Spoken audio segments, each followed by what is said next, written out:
आदरणीय चितवनवासी आमाबुवा दाजुभाइ दिदीबहिनीहरू, आज मैले के बोल्नु र त चितवनले देखाएको यो माया सबैभन्दा धेरै माया देखाएको छ।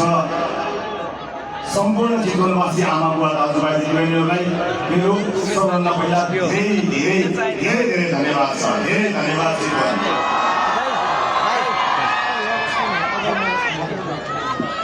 अब सबभन्दा पहिला हाम्रो पार्टीका वरिष्ठ नेता राष्ट्रपाले भावी प्रधानमन्त्रीका रूपमा अगाडि बढाएका बालेन्द्र शाह बालेन्द्रजीलाई चितवनमा स्वागत गर्न चाहन्छु। हाम्रो चितवनमा स्वागत छ बालेन्द्रजी। हाम्रो चितवनमा स्वागत छ तपाईँलाई। नीलो क्रान्तिको उद्गम स्थल चितवनमा स्वागत छ तपाईँलाई।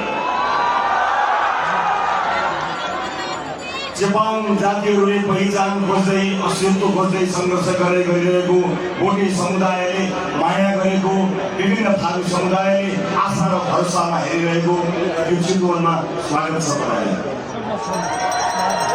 मौरी पालक किसानहरूले आफ्नो महमा आत्मनिर्भर नसक्छौँ, हाम्रो महलाई यही आउन सक्ने वातावरण बनाइदियोस् भनेर सङ्घर्ष गरिरहेका सम्पूर्ण मौरी पालक मह किसानको तर्फबाट स्वागत छ चितवनमा।